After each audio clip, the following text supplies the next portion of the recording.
Welcome to Tim Talks Private Equity and Venture, where Tim Cunningham sits down with leading GPs and private markets professionals to explore the dynamic world of private capital. Since 2002, Tim and his team at Touchstone Group have been at the forefront of raising capital for buyout, growth, and venture funds. With decades of hands-on experience working alongside private equity and venture LPs and GPs, Tim brings deep industry insight and expertise to every conversation. Join us for candid discussions with GPs who are shaping private capital today. Now here's Tim. Hey everyone, today we have the distinct pleasure of meeting Paul Newsome. Paul is the head of portfolio management for Unigestion. Unigestion has offices worldwide, but they're Geneva-headquartered and have $11 billion in mid-market private equity. And we're going to learn a bunch of things from Paul. With a couple of decades in the industry under his belt, Paul's one of the clearer thinkers that I've met in many years in this business.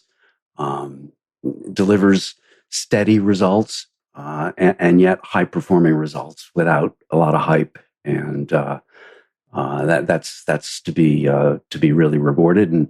And these guys are quite successful. And Paul really has the rarest of qualities, which is uncommonly good judgment. So with that, Paul, I hope you're not blushing, but it's a sincere introduction. We've known each other for a while. I started calling on Paul in 2005 when you were in Jersey City with the Unigestion beachhead in New York Metro. But could you just give us a thumbnail of Unigestion, the business and its background and the founder and I know there's a foundation involved, but and then a quick summary of the business lines you guys are in. Yeah, absolutely. And Tim, thank you for that wonderful introduction. I am indeed blushing. And it's fantastic that you've invited me to talk to you today. And I'm really looking forward to this. So indeed, let me tell you about Unigestion and my role there. So Unigestion was actually founded over 50 years ago, which makes us really one of the longest graybeards. Yeah, the longest lived private equity firm in the industry. We are a global mid-market private equity firm with a large institutional client base of, as you said, some $11 billion of AUM. And on their behalf, we invest across secondaries. We invest in funds, direct investments, and we do this through commingled funds and also separately managed accounts. In fact, our SMAs make up about 50% of our AUM. And then personally, my role at Unigestion, it's evolved over the time. As you said, I've been at Unigestion over 23 years, and I started as on the investment side. And I in fact, in the early days, I was heavily involved in doing investing our secondaries funds, primaries, directs, and I was eventually the head of our global investment team. But more recently, in the last few years, my role has become head of, the fuller name is head of investment solutions and business development. So here my team focuses on managing existing client relationships, especially these SMAs I mentioned, as well as our commingled fund clients. We launch new products and we develop new relationships in existing and new markets, as well as new client segments. So how many people work in the firm? We have almost 100 people across several offices. 8 offices to be precise. So we, as I said, we're global. So yes, we have a European heritage. I'm here sitting in Geneva today. So this is where our headquarters are. But we also have Zurich, London, Paris. We have New York. And we also have Singapore, and I probably missed an office. I think Jersey as well in the Channel Islands. Whoa! This makes for quite a travel schedule. Not to mention Zoom timing. Yes. I mean, somebody has to be up late or early, I would think. How do you manage so many different people in so many different places? It's it's tough, and I feel sorry for our Singapore colleagues because they often get they often pull the short straw there. But I think it's really we do it for a number of ways. I mean, we're always talking to each other, one-on-one discussions. We have frequent team meetings across the whether it's within my specific team or across the investment team. On the investment side, they don't just work in regional silos. They often, if the US team, if they're working a US deal, they will pull in one of the European members of the team because they will have a different angle. How is carry shared? I mean, is there a compensation in, do people collaborate and also share in the same pool of compensation? Yeah, I mean that's a very big topic in itself because we feel like this is something we fine-tuned over the last 2 decades, trying to get it perfectly right to incentivize that collaboration, right. And we do it, yes, to some extent. Every team member above a certain seniority, they participate in the carry of every product. But then there's what we call the product carry, where the specialist team they get most of the carry. So if it's secondaries, the secondary team will get the biggest chunk of the carry. But then I think the secret sauce, if you like, is that we have this reserve carry that we only allocate at the end of the investment period, depending on who has brought the deals, who has sourced the deals, who has supported on the deals, and everyone knows that. So everyone knows that. Wow, if I want to get more carry in the secondaries funds, I'm gonna go and source some deals. I have to perform. Yeah, interesting. And and you'll hear, and we can talk later about how that fits into our investment strategy. Well, if people leave, what are the common reasons? I mean, you have a big enough workforce that from time to time people leave, obviously. Well, why would people leave? Why would people leave Unigestion? Yeah, I'm just curious. They don't. They don't. They're all like me. They've been there 20 plus. No. Yeah, I mean, yeah, of course, that people leave because they have differing priorities. Things change. Maybe there's not there's not a fit for them in the team, and yeah, they may move on to, they may feel they have a better fit in another team. But I think it's the nature of private equity is that the incentives are there to encourage people to stay for a long time, and as a result, we do have a lot of people who've been there for a long time, like myself. I think the average tenure of the investment team is 10 plus years, and that includes the juniors, the people who've been there 1, 2, 3 years. Well, so you promote from the ranks then as well. Yeah, and we. I guess you're the poster boy for that. Yeah. No, exactly. Yeah. Well, so okay, getting ready for this, obviously I went and I thought to myself, I didn't even press the connect button. But I went to LinkedIn and I just to take a quick look at your CV, and oh my gosh, I saw you went to Shrewsbury School, and I did the quick Wikipedia and so forth. Lots of famous people went to Shrewsbury, and Darwin, I guess, is one of the more famous people, but quite an old school. We had by the way, we had a statue of him. Okay. Of course, we were all very proud that he. Of course. No, I get it. So, often these kinds of schools leave an important mark. Now, maybe this one didn't, but are there unconventional lessons or quirky things that you could share about your time at Shrewsbury? Yeah, I mean, firstly, by the way, people who go there, they pronounce it Shrewsbury. Shrewsbury. But but this is terrible because the people who live in the town, they pronounce it Shrewsbury. I mean, can you believe the arrogance of a school wanting to have their own pronunciation? Here in Vermont, there's a town that I would call Charlotte, but for some reason, of course, we're right near Quebec. It's Charlotte. Yeah, exactly. No, I mean, it was a fantastic experience. I mean, we're talking 35 years ago when I left. So despite it being such a long time, I have very fond memories.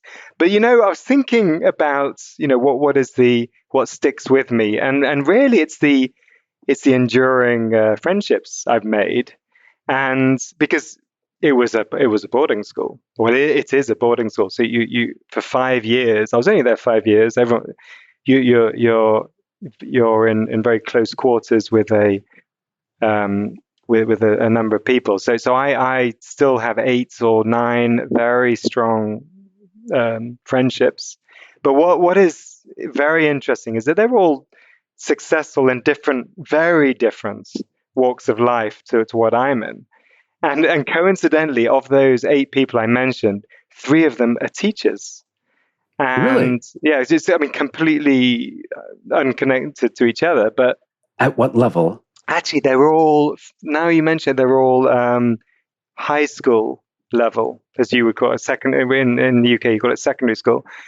And when I'm talking with them, what I really sort of admire about them is how they are touching so many lives. And you can go, as a teacher, you can go through your whole career and you'll end up at some point touching thousands of students' lives in terms of, imparting knowledge, imparting, mentorship, etc. And that's something I take in that I always apply that framework to what I'm doing. So I know perhaps this is becoming a bit too kind of cheesy, but when I apply it to private equity, I think, well, how am I, I'm interacting with our clients. And our clients, they are stewards of other stakeholders' money, so pension funds, for example. And so I'm always, and then we invest in companies, and these companies employ people. And so I'm always making that. I mean, it's not a perfect analogy because I don't. Teachers obviously are, I have much more admiration for teachers than private equity professionals. Put it that way. But I believe that our role is to serve, if you want, serve our clients, serve the stakeholders, serve our portfolio companies and the people who are employed by them, their customers. It's called stewardship. Yeah, exactly. It's stewardship. Yeah. And I think, I sometimes play the film, the movie Life is, what's it called? It's a Wonderful Life. I always play that goal. If Unigestion didn't exist, what would the world be like? And I'd like to think, we Unigestion as a firm, myself, we have had such an impact that it would be noticeably different. Well, I think a good portion of the ownership is a foundation, isn't that right? Of the firm? Yes. So Unigestion is a privately owned firm. The ownership is held by a majority of the control of the ownership is held by a foundation. So the founder, Bernard Savre, or his father founded the firm. He took over the firm in the late 70s. And about 15 years ago, he put most of his ownership into a charitable foundation. And so the dividends from Unigestion serve this charitable foundation. And there are a number of charities that he backs through his foundation. And then a chunk of the ownership is also held by management like myself. So yes, it's an important part of our identity. That's not cheesy at all. No. I mean, it may be a bit old fashioned to think so, but I think it's really good. My older son is a teacher, by the way. He No, middle school. He got into administration and decided he didn't like adults, so he went back to actually teaching. And anyway, so you went on to Oxford and studied engineering and economics. Were you ever going to be an engineer? I had aspirations to be an engineer because I am a scientist at heart. To be precise, probably a mathematician slash physician. And I always had this dream that I could apply that in some field. And of course, that is engineering. But no, in the end, ultimately, I became more interested by industry and ultimately private equity. But I think there's a lot. I mean, you actually find quite a few engineers or ex-engineers in private equity, and there are probably a few reasons for that.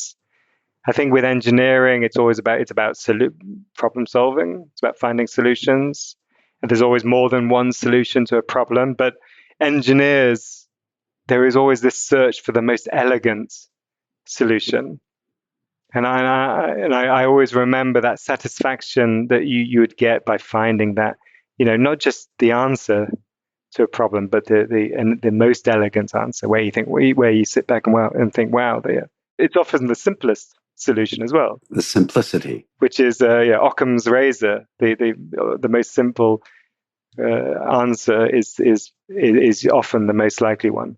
Yeah. So I think that was very important. Well, what do you think of some of the complex hedge strategies that are barely understandable? The French seem to like them. No, exactly. Yeah, I think the more complexity, the more problems that will arise. Well, I would think so. But some of these products are truly head scratching, and they really twist your head around. You have to actually, I have to take out a pen and a pad and try and work it out. Okay, this and that. So, do you guys have any public market exposures? No, we don't. I mean, Unigestion used to have it does have a connection still to a listed public equity line, but that where we had different clients, different team, etc., and that has always been a separate line of the business. Private equity is quite a different line, right? And it's by far the biggest piece of anything you guys do, right? But it is today. I mean, there's throughout the evolution of Unigestion, there have been other business lines, and which have ebbed and which have kind of grown and reduced. But private equity has been the stalwarts, the one which has grown. When I joined 23 years ago, we were probably less than $1 billion of AUM. And we've just steadily grown over time as we've we're now 10 times that. So let's talk about AI for a minute. I know you guys have had some machine learning, whether you call it AI or not. I think everybody does these days. But kind of, how does it inform the business now? What do you think the challenges are going to be moving forward, particularly with these large language models and the physicality that's going to be, these things are going to be physical. I mean, you're going to have semi-autonomous agents in physical form doing all sorts of things. How do you think that any of this is going to impact your business, and what are you doing now? Big question, but have a go. Yeah, it's huge. I mean, there are a couple of areas. I mean, one more at least to talk about. One is how do we use AI in our day-to-day investment decision making and due diligence work? I mean, the answer is, as you know, Tim, we've spoken about a lot. It's heavily integrated into our investment process. So we've developed this AI model, which has learned from 20 plus years of our own experience or our own track record, and it can the output we can input 20 to 40 variables on a given deal that we're looking at, and the output will be an expected multiple for that deal. For example, it will predict 2.3x, 2.4x, 1.8x, and it will break down which are the drivers, what are the key drivers of that return. And does it work out that way? Yeah, I mean, from back testing, it's over 80% accurate. And accuracy is defined as probability of predicting 2x or better. So for the deals that have been done more recently, is it tracking? Yeah, it is. It's tracking very well. And of course, we've been using it now for 4 or 5 years. So we are now able to look back on those deals where we originally were able to predict. But it's, I mean, there are several areas we use it now. It's not just for predicting a discrete deal. Is it a language model? It sounds like it might just be working with numeric data. Yeah. No, it's a machine. No. It's not a language model. It's a machine. It's a machine learning on data. Right. However, now you mention it, there is another area that we've been researching and we're starting to use, and that is using a large language model where we input. You can do it at a fund level where you input information memorandum (PPMs) into the model, and it's learned again over thousands of prior fund investments and PPMs, and it's able to just read the language of a PPM and determine the probability of achieving an IRR greater than X or not.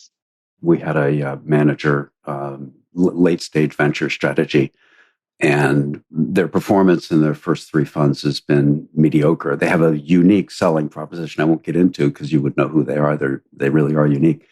But I was thoughtful. I turned them down. I read it and everything. And the managing partner came back to me and he said, I appreciate your reasoning. Which model did you put this through? And I had to admit, I had not done that before. I'm doing it now, though. It's pretty interesting to see what it comes up with. And of course, what you're doing with your internal system is going to get replicated with small language models, right? And edge computing and inference will happen out in your shop with proprietary data and all of that kind of thing. At least I think that's what's happening. What do you think about the implications for employment? Not just in Unigestion, although that's an interesting question, but in general, because it seems like, at least right now, software, recent software graduates from college are finding it tough to get a job, and layoffs are beginning, and all of that. But I think in the investment world, people are still required, put it that way, and it's, I think, by using AI.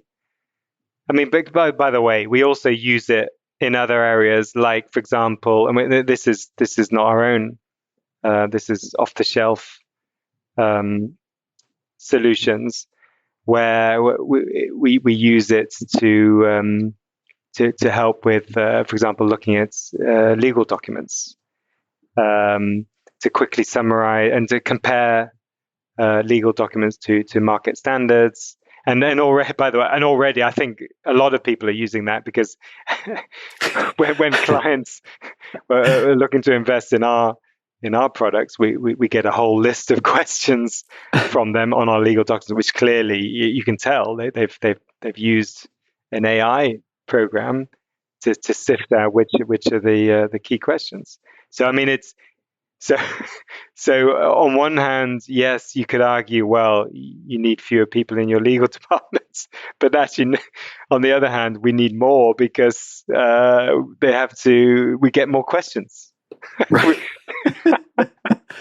So Well, I mean, you can't trust the devices at these exactly. models at this juncture. The way we look at it is yes, it increases efficiency, but we are looking at it as a case of no, it's not yes, it increases efficiency, but we also want to improve quality.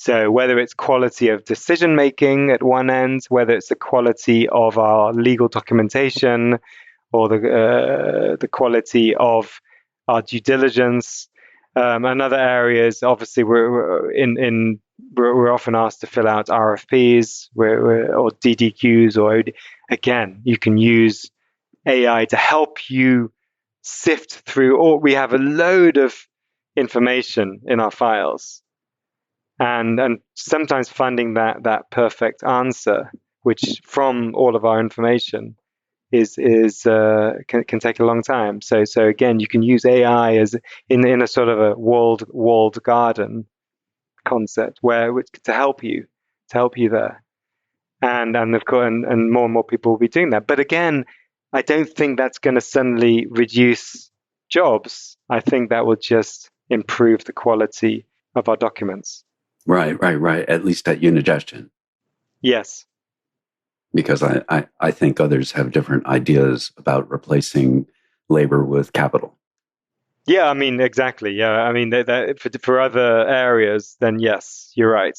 I think for other industries, other sectors, there's a big question of where will it replace? And by the way, AI, we ask that question of every company that we look to invest in. You know, what are you doing on AI? Everything from the obvious, like software companies, enterprise software, to maybe the not so obvious, a nursery business, children's nursery business. I mean, and are you finding everyone has a plan, or are there deer in the headlights out there?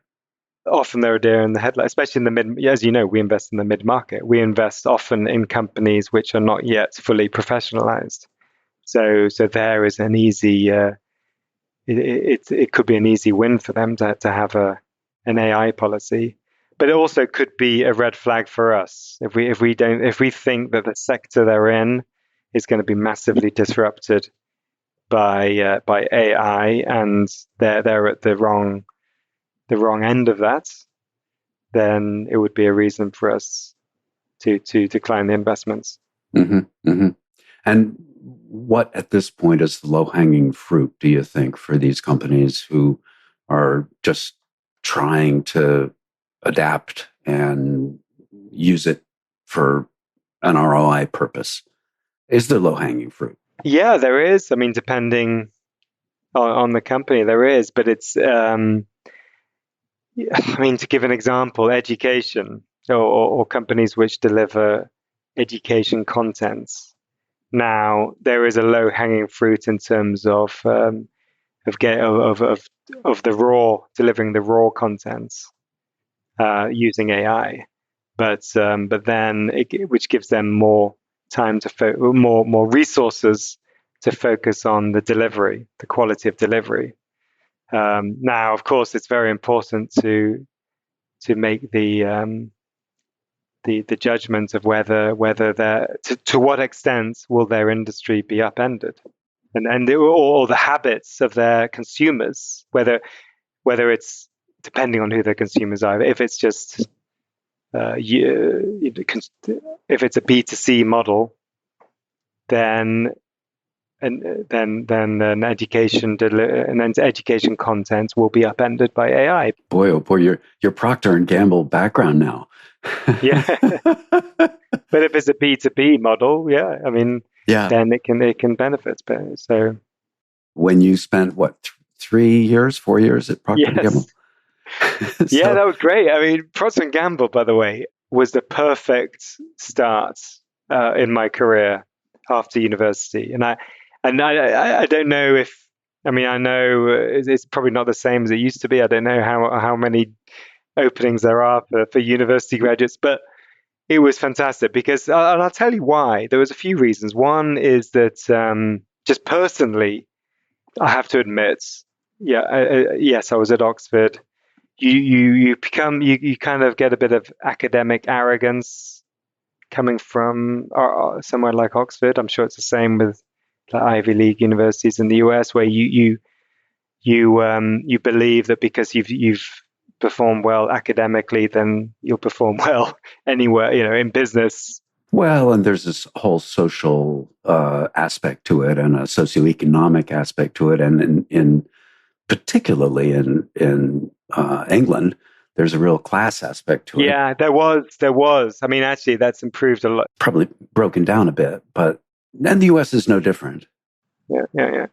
But that's why Procter Gamble is because it's such a huge company with and they hire from everywhere, and you quickly realize that there are a lot of smart people out there, and a lot of business, not just not just academic smarts, but business smarts, street smarts, you name it, smarts.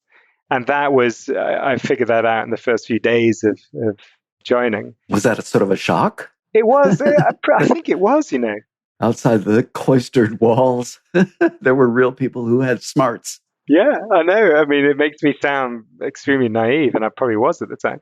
But it was great because then I was benefiting from working with people with very different experiences. I had the head of my unit was this Greek guy who had a very incredible route from starting working in a factory and the Procter Gamble factory in Athens to now being head of the personal cleansing, as it was called, the personal cleansing category in London, and it was great. And also I think what was great about Procter Gamble is that however junior you were just thrown in to these very big projects, like launching whole new brands across Europe. And so the scope was, and as a finance manager or finance analyst, that was another learning. You realize how important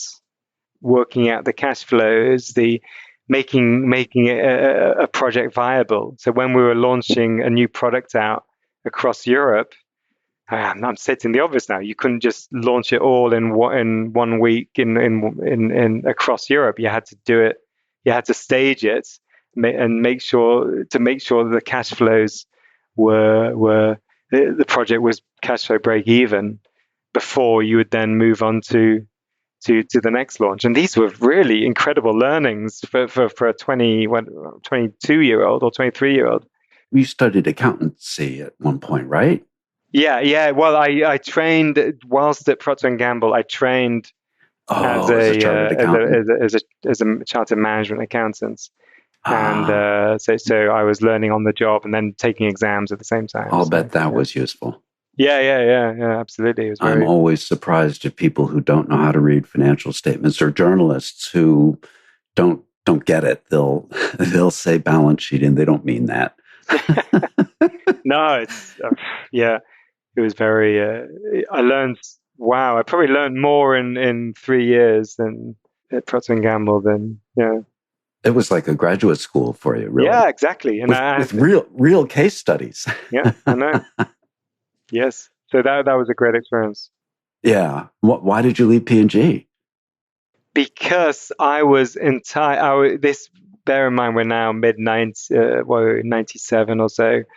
So, yeah, and the tech world is hotting up, especially in Europe. Well, it had already been hot in the US, but it was now coming to Europe. So at the time, I wanted to be a part of it, and actually, I ultimately wanted to go into venture capital at the time, and a stepping stone seemed to be to first go into corporate finance, and so I took on this role with a boutique tech corporate finance firm in London, where we were quite pioneering. I mean, we were small. We were very small, but we had a few firsts. I mean, we were the first advisor to IPO a company on ESDAQ, which was the European version of NASDAQ. I mean, probably very few people have heard of that name today. I haven't, but there's a lot of things I don't know. But it did exist. I mean, it was a short period. I mean, I was just reminding myself the other day. But it's I think it was launched in '96 or '97, and it obviously it failed because it just couldn't scale up.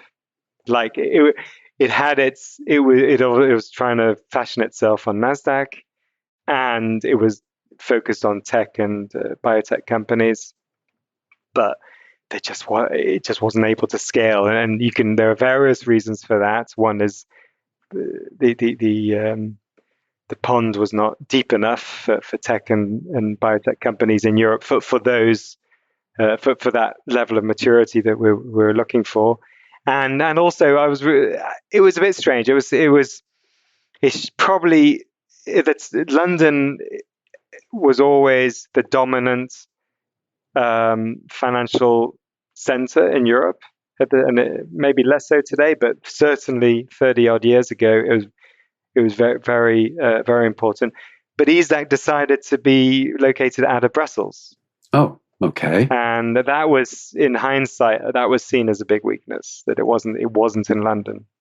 So that was a very interesting learning. That whole a very interesting experience. That whole thing. Yeah. And after that, Bank Boston, was it? Yeah. So that was a venture. It was the venture capital arm of a bank. So in those days, can you believe it? Banks used to make investments off their own balance sheets. Having been in the business since 1984, I in fact knew of the Bank Boston. When I say it out loud, it just seems crazy that the banks were able to do that back then. So this by now we're, I think it was 99 or beginning of 2000s. So I joined again. There was a bit of a tech frenzy going on in Europe. And I think in hindsight, one of the disappointing points about that time is that there were a lot of Me Too's, in that there were a lot of European entrepreneurs trying to do a copycat of what had been successful in the US. So that was, I felt, maybe someone will say I'm completely wrong to say this. So what role did you play at this venture arm at Bank Boston? I was an investor. We were simply sent out to find investments in venture capital investments in tech companies across Europe on behalf of the bank. And our KPIs were all about volume invested, because it was almost like the bank almost saw it as a market share game. So because they'd been very successful in the US, they'd backed some really impressive winners, and they wanted to replicate that in Europe. So our brief was go out and invest. So you'd find the entrepreneurs, you would deliver a term sheet, negotiate that, work your way through the documentation, sit on the board. How long did you do this? It was a couple of years only, because So you didn't see anything go full cycle. No.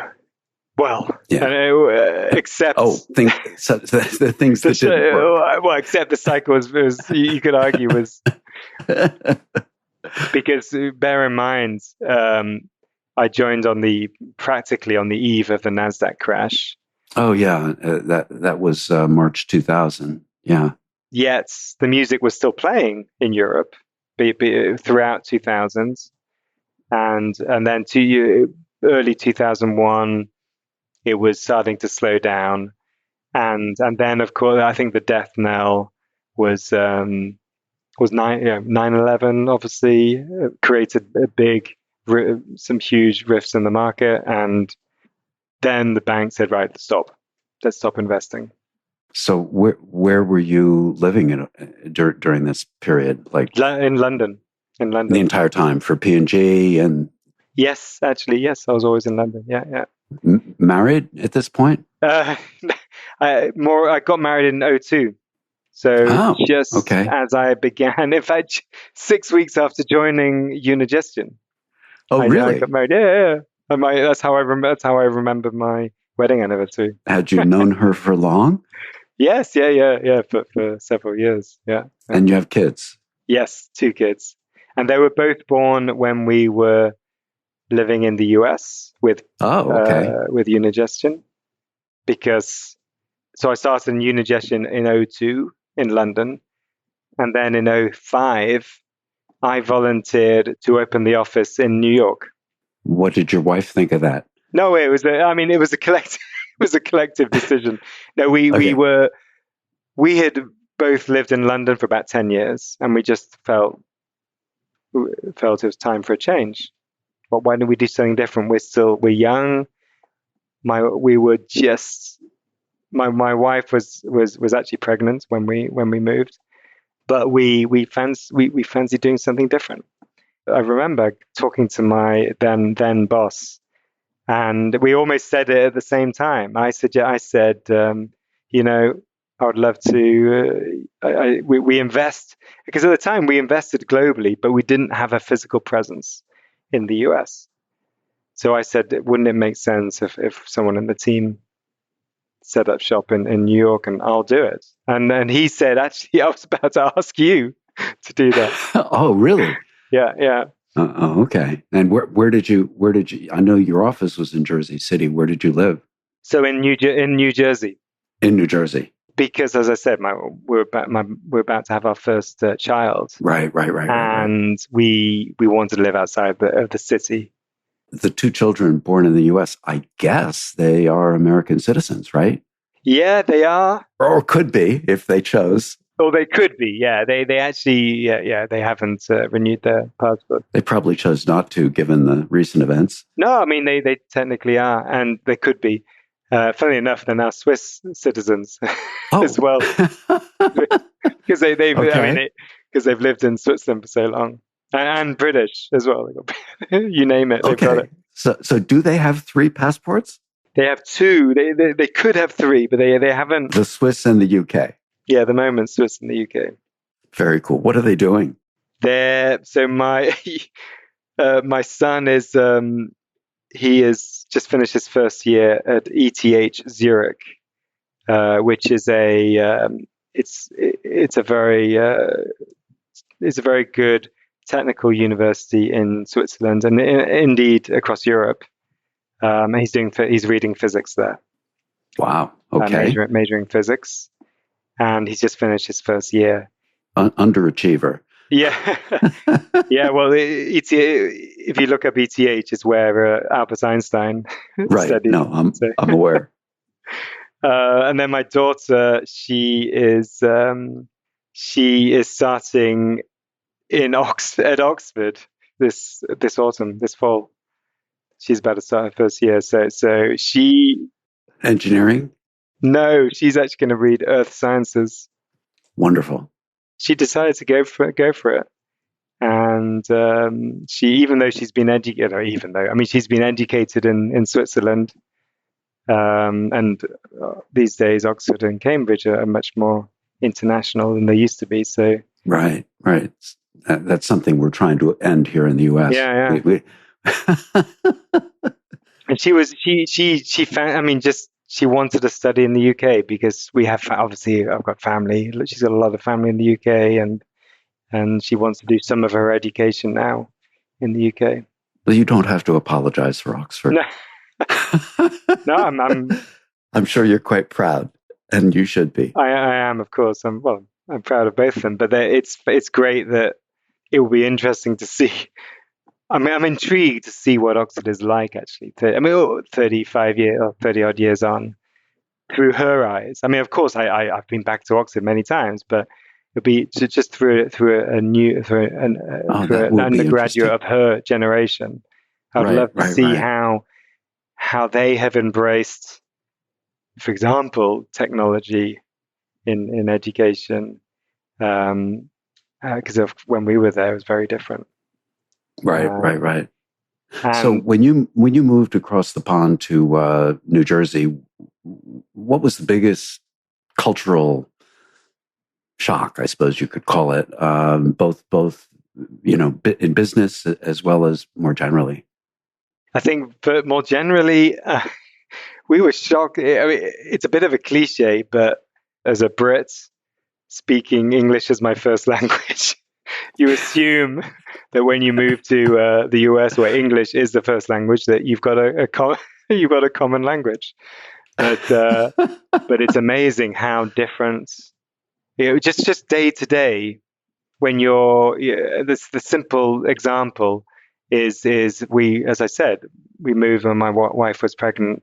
Our first priority was to buy a load of baby stuff, and the vocabulary for baby stuff in the US is completely different to in the UK. And it was just incredible. We actually had to get someone to help to guide us in order to be our interpreter. I mean, I'm exaggerating a little bit, of course, but it was just quite amusing how we arrived believing that it'll be like the UK. It's fine. Right, divided by a common language. Yeah, exactly. So that was one thing. But that said, we had a fantastic, very fond memories of living in New Jersey. We lived out in a town called Westfield. We made a lot of friends, very welcoming community, and it was a great place to bring up kids. So we've thoroughly enjoyed it. And from a business perspective, I also found it fascinating. I mean, there were a few things which were quite different to Europe. I mean, there are perhaps some obvious ones where I always found it was networking in the US is a lot easier to do than in Europe. And you always get the feeling that people are happy to chat with you, even if there's not a direct purpose. Meaning that it's that old saying, what goes around comes around. I think it's been drilled into Americans, perhaps from business school, that it's so important to have a network because you never know when you can call upon someone for a favor. One interesting thing about people with an English accent is that there is a prejudice in favor of them generally in the United States. So you constantly have a little finger on the scale. It's just absolutely true. I'm not quite sure why. It probably has something to do with the colonial heritage, but and there are those who abuse it. Americans who go over and live in England for whatever 5, 6, 7, 10 years, and they come back with an English accent. With a fake English. Yeah, and people think they're putting on airs, but when an Englishman has it, it's just lovely. Yeah. So I find that interesting. No, I know. No, I think some other amusing things. I also found that the Americans in general are very well in a business context. They're very well polished, and meaning sometimes it's difficult to work out the good from the bad, or the bad from the good, if you see what I mean. When you're looking for investment, take an example. You're looking for investment opportunities, or you're talking to fund managers. I think everyone went to the same presentation class at business school. Everyone knows how to give the to give the presentation and touch on the right points. And whereas in Europe, they don't have that polish, and there's something quite endearing about that.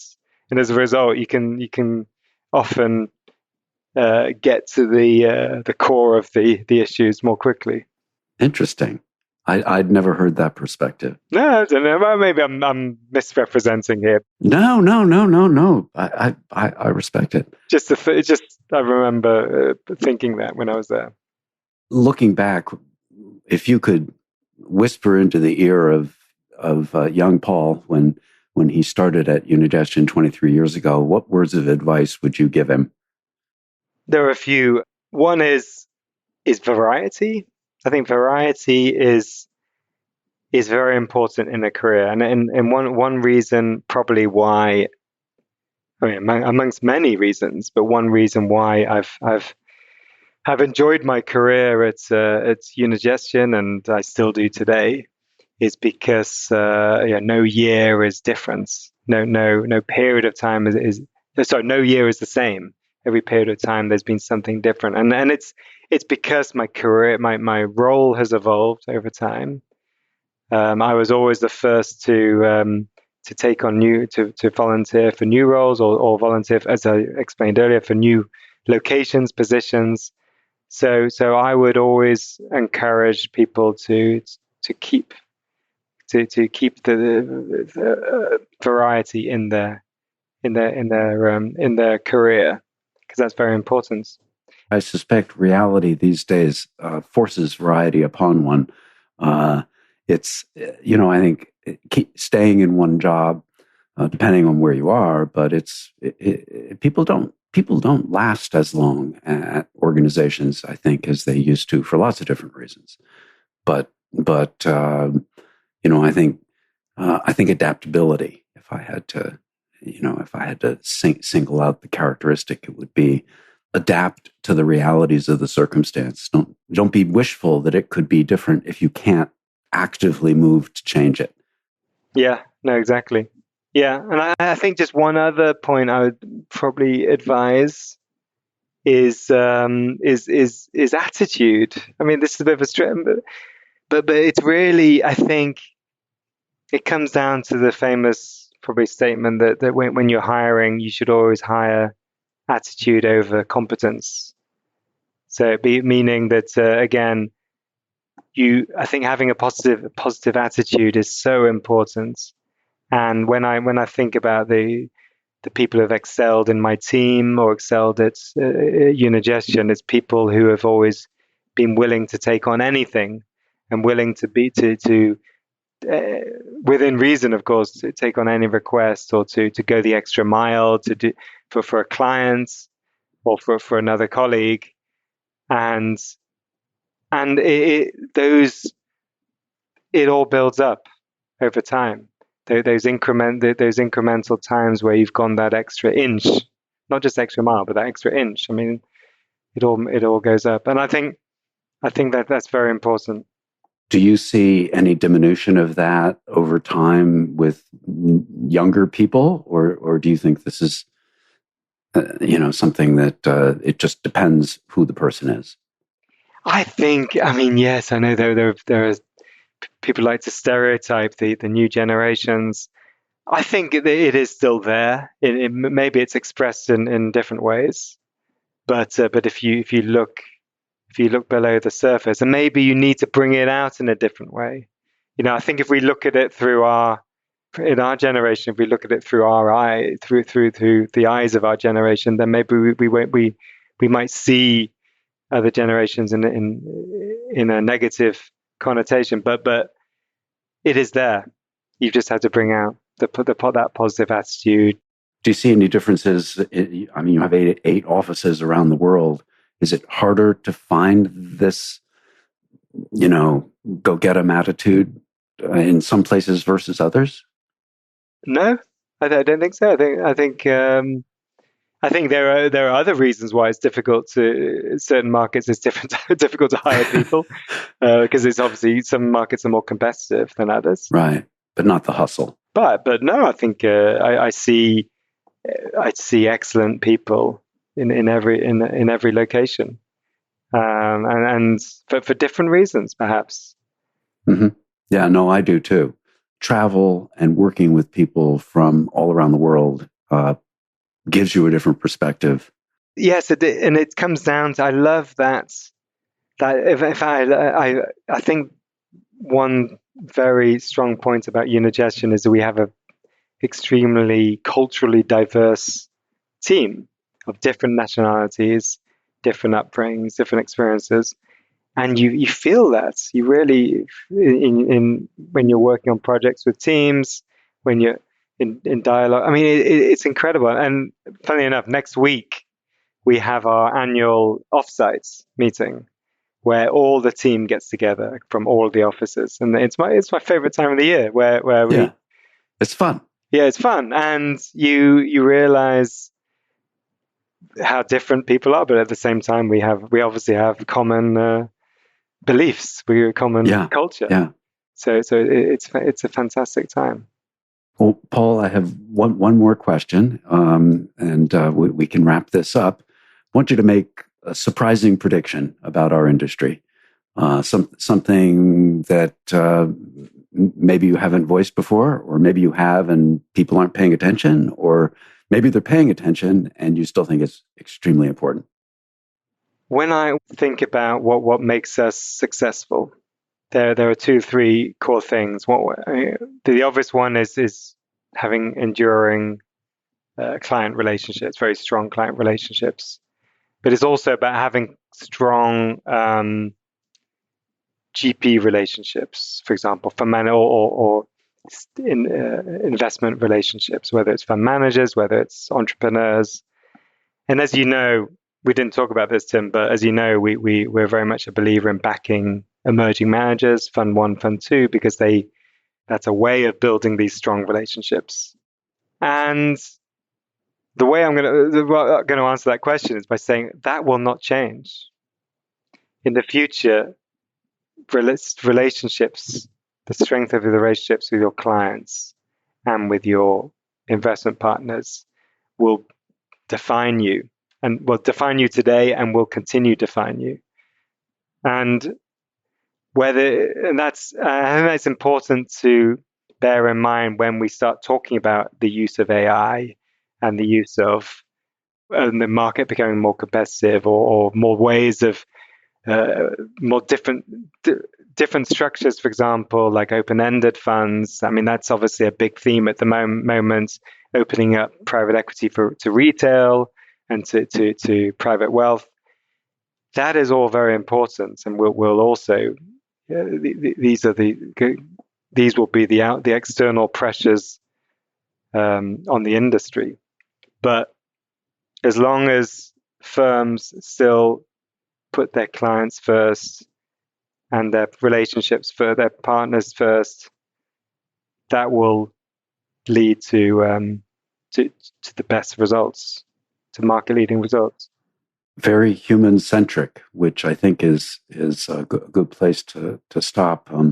I've often wondered what the implications are longer term with all the AI and how humans relate to each other. But I guess we have to stick together as a species, the carbon-based life form. Yes. No, exactly. And I think, you're absolutely right. And someone was telling me the other day, if AI is used badly, it will stop us learning to think. For example, if you're trying to write a sentence and you can't write the right sentence or the right paragraph, and you think, I'll stop thinking, I'll just put it into ChatGPT. Then imagine if we do that all the time, then we'll just stop being able to think. And then apply that to how you relate to your clients and how you relate to your investment partners. We'll stop learning how to interact with other humans. Yeah, it's a cascading effect. Yeah. Well, that's not a happy note to stop on, but Paul, I want to thank you so much. This has been delightful, and I really appreciate it. And you've been a terrific guest. So thanks a lot, and we'll talk later. Thanks, Tim. My pleasure. Thank you for listening. Please visit us online at touchstonegroupllc.com.